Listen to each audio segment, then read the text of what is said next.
हरे कृष्णा। आज है बृहस्पतिवार और आज कान्हा जी ने येलो कपड़े पहने हैं। आज हम आपके सामने बृहस्पतिवार व्रत कथा प्रसारित करेंगे। ये कान्हा जी का भोग और प्रसाद के लिए लड्डू और चावल और चने की दाल जो है वो रखते हैं। सुनिए बृहस्पतिवार की कथा। भगवान की जय, बोलो विष्णु भगवान की जय। प्राचीन काल में एक ब्राह्मण था, वह बहुत निर्धन था, उसकी कोई संतान नहीं थी। उसकी स्त्री बहुत मुनीनता के साथ रहती थी। वह स्नान नहीं करती थी, किसी देवता का पूजन नहीं करती थी, प्रातः काल उसका सर्वप्रथम भोजन करती थी, बाद में खाने कार्य करती थी। इससे ब्राह्मण देवता बड़े दुखी थे, बेचारे बहुत कुछ करते थे, किंतु उसका कोई परिणाम नहीं निकला। भगवान की कृपा से ब्राह्मण की स्त्री के घर कन्या रूपी रत्न पैदा हुआ। वह कन्या अपने पिता के घर में बड़ी होने लगी। वह बालिका प्रातः स्नान करके विष्णु भगवान का जाप होने लगी। बृहस्पतिवार को व्रत रखने लगी। अपने पूजा पाठ को समाप्त करके स्कूल जाती थी। अपनी मुट्ठी में जो भर के लेती पाठशाला के मार्ग में डाल देती थी।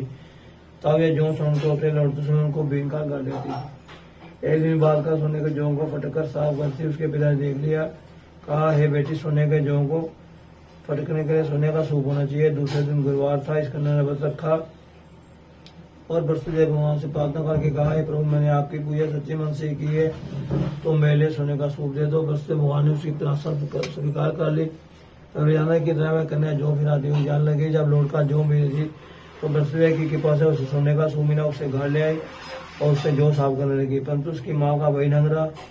एक दिन की बात है, वह कन्या सोने के सूप में जौ साफ कर थी। उस समय उस नगर का राजपुत्र वहां से होकर निकला। इस कन्या के रूप और काय को देखकर मोहित हो गया। अपने घर भुजन जल तो आकर उदास होकर रेड़ गया। राय को जब इस बात का पता चला तो अमित प्रधानमंत्री के साथ उसके पास गए। बोले, बेटा, तुम्हें किस बात का कष्ट है? किसने अपमान किया है या कोई और कारण तो कहो, मैं वही कार्य करूंगा जिसमें तुम्हें प्रसन्नता हो। राजकुमार ने अपने पिता की बातें सुनी। वे बोला, मुझे आज की कृपा से किसी बात का कष्ट नहीं है, किसी मेरा अपमान नहीं किया है, परंतु मैं उस लड़की के साथ विवाह करना चाहता हूँ जो सोने के सूप में जौ साफ कर थी। ये सुनकर आया आश्चर्य में पड़ गया। बोला, हे बेटा, इस प्रकार की कन्या का पता तुम्हें लगाओ तो मैं उसके साथ तेरा विवाह अवश्य ही करवा दूंगा।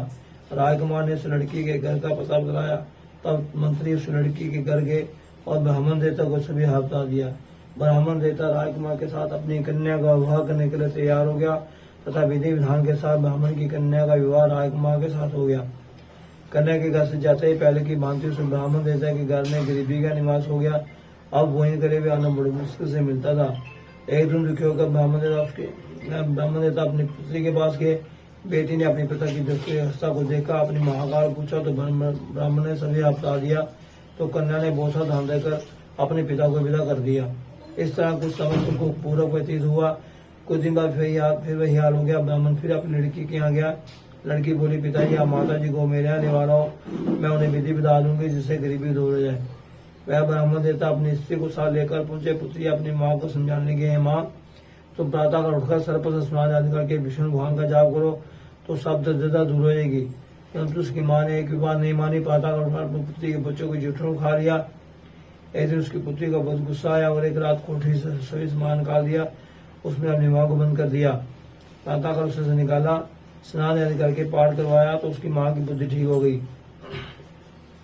अब वह हर बृहस्पतिवार को व्रत रखने लगी। इस व्रत के प्रभाव से उसकी माँ बहुत धर्मात्मा तथा पुत्रवती हो गई और इस लोक के सुख भोग को सर्व को प्राप्त हुई।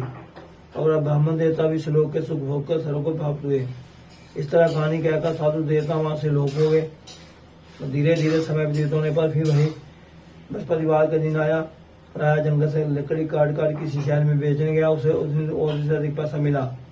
राजा ने चना गुड़ा दिया। अगर गुरुवार का वध किया तो उसके सभी क्लेश दूर हो गए। द्वारा गुरुवार का दिन आया तो वध करना भूल गया। इस कारण बृहस्पति भगवान नाराज हो गए। उस दिन सुनकर के राय ने विशाल का योजन किया था तथा शहर में घोषणा को आदि थी कि कोई मनुष्य अपने घर भोजन न बनाए, नाग जलाए। समस्त जनता उसके यहाँ भोजन करने आए। इस आज्ञा को जो न मानेगा उसके लिए फांसी की सजा दी जाएगी। इस तरह की घोषणा संपूर्ण नगर में करवा दी गई। नगर के सभी लोग भोजन करने आए, लेकिन लकड़हारा कोई देर से पहुंचा, इसलिए राजा उसको अपने साथ गाने वाले गए और ले जाकर भोजन करवा रहे थे तो रानी की दृष्टि उस खूंटी पर पड़ी जिस पर उसका हार लुका था। वह वहां पर दिखाई नहीं दिया तो रानी ने निश्चय किया कि मेरा हार इसी मनुष्य ने चुरा लिया है। उस समय पुलिस को बुलाकर उसको जेल खाने में डलवा दिया। जब राजा जेल खाने में पड़ गया तो बहुत दुखी होकर विचार करने लगा कि न जाने कौन से पूरे जन्म के कर्म से मेरे लिए दुख प्राप्त हुआ है। और उसी साल को विचार करने लगा जो जंगल में था। उसने मैं तत्काल वसुदेव एक साधु के रूप में प्रकट हो गए और उसकी दिशा को देख कर कहने लगे, रे भैया तुमने वसुदेव की कथा नहीं करी, इस कारण तेरे लिए ये दुख प्राप्त हुआ है। अब तो चिंता मत कर, वसुदेव के दिन जेल खाने के दरवाजे पर 4 पैसे पड़े मिलेंगे, उससे तो वसुदेव की पूजा करना, तेरे सभी कष्ट दूर हो जाएंगे।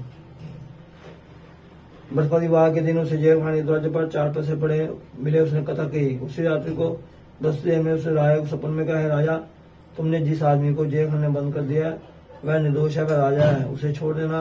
रानी का हार उसी खूंटी पर लटक रहा है और अगर तू ऐसा नहीं करेगा तो मैं तेरे राज्य को नष्ट कर दूंगा। इस तरह के रात्रि के सपन को देख राजा पता का उठा, खूंटी पर हाथ देखकर लटक रहा कुलवा का क्षमा मांगी तथा राय को योग्य सुंदर वस्त्र भूषण देकर विदा कर दिया। गुरुदेव की आज्ञा साथ आया, अपने नगर को लौट आया। जब राजा अपने नगर के निकट पहुंचा तो उसे बड़ा ही आश्चर्य हुआ। नगर में पहले से बाग, तालाब, कुएं तथा बहुत से धर्मशाला, मंदिर आदि बन गए हैं। राय ने पूछा, ये सब बाग, मंदिर, धर्मशाला किसके हैं? तो नगर के सब लोग कहने लगे, सब रानी और दासी के हैं। राय को आश्चर्य हुआ, गुस्सा भी आया। जब रानी ने खबर सुनी कि राजा आ रहे हैं, उसने दासी से कहा, दासी देख राजा हमको पृथ्वी आदमी छोड़ गए थे, वे हमारी आसी हालत देखकर कहीं लौट न जावे, इसलिए तो दरवाजे पर खड़ी हो जा। आगा साथ दासी दरवाजे पर खड़ी हो गई। जब राजा आए तो उन्हें अपने साथ घर लिवा ले गई। तब राय ने क्रोध करके अपनी तलवार निकाल ली और पूछने लगे, बताओ ये सब धन तुम्हें कैसे प्राप्त हुआ है?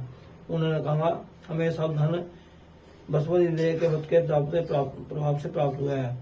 तो राय ने निश्चय किया कि साथ और रोई बात तो सही भगवान का पूजन करते हैं, परंतु मैं रोजाना दिन में 3 बार कहानी कहा कहूंगा तथा हर रोज व्रत क्या करूंगा। अब हर समय राय के दुपट्टे में चने की दाल बन जाती थी। वह दिन में 3 बार कहानी कहता था। एक रोज राजा ने सोचा, चलो अपनी बहन के हुआ में। इस तरह राजा घोड़े पर सवार होकर अपनी बहन के साथ चलने लगा। रास्ते में उसने देखा कि कुछ आदमी एक मुद्दों को ले जा रहे हैं। उन्हें रोका, कहने लगा, अरे भाइयों तुम मेरी बृहस्पतिवार की कथा सुन लो। वे बोले, लो हमारा आदमी मर गया है, स्वप्न कथा की पड़ी है। परंतु कुछ आदमी बोले, अच्छा कहो भैया हम तुम्हारी कथा सुनेंगे। राय ने दाल निकाली और कथा कहने लगा। जब कथा आदि हुई थी कि मुद्दा हिलने लग गया और जब कथा समाप्त हुई तो रावण करके मनुष्य खड़ा हो गया। बोलो भगवान की जय, बोलो भगवान की जय। इस तरह राय आगे चलने लगा। आगे उसे किसान खेत में हल चलता मिला।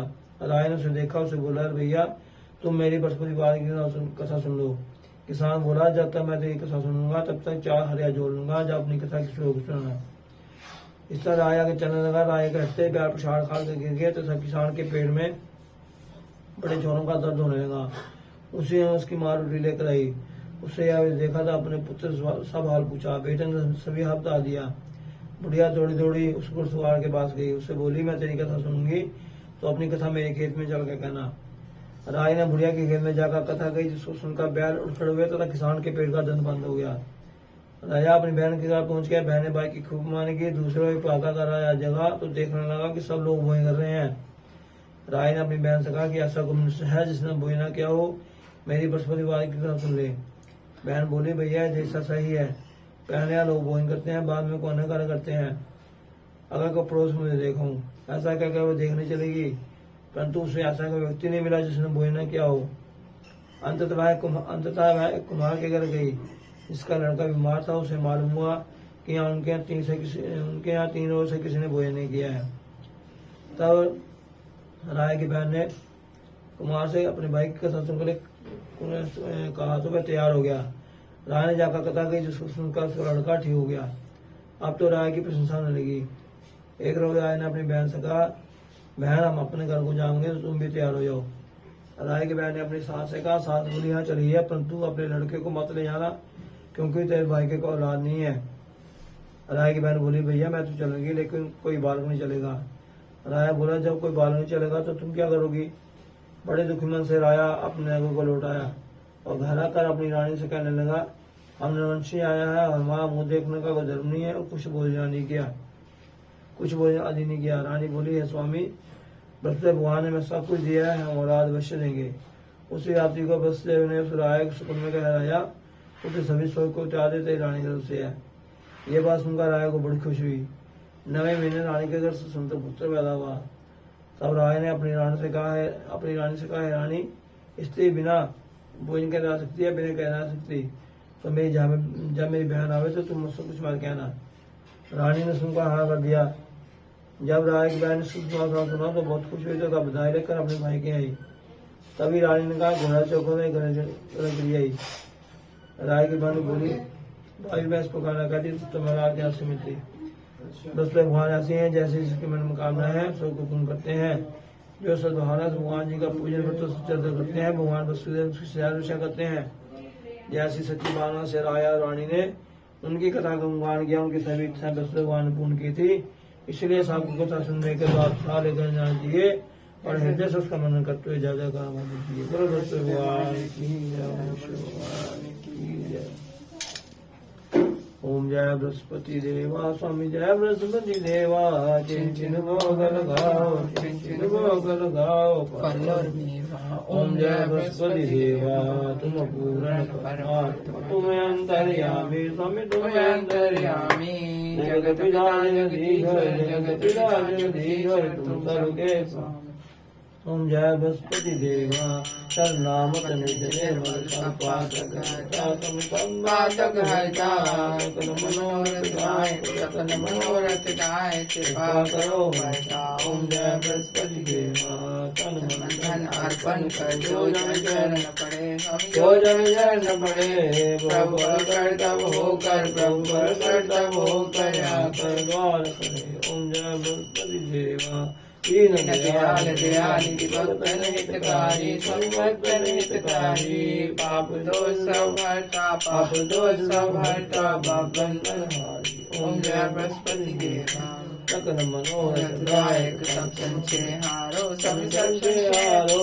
विषय विकार मिटाओ, विषय विकार मिटाओ, संतन सुखकारी। ओम जय बृहस्पति देवा, जो कोई आरती तेरी प्रेम सहित गावे, प्रेम सहित गावे। जय चानन बंसो सो, जय चानन बंसो सो, निश्चय फल पावे। ओम जय बृहस्पति देवा, ओम जय बृहस्पति देवा, स्वामी जय बृहस्पति देवा। चिंचिन भोग लगाओ, चिंचिन भोग लगाओ फल और मेवा। ओम जय बृहस्पति देवा, बोलो भगवान की जय, भगवान की जय।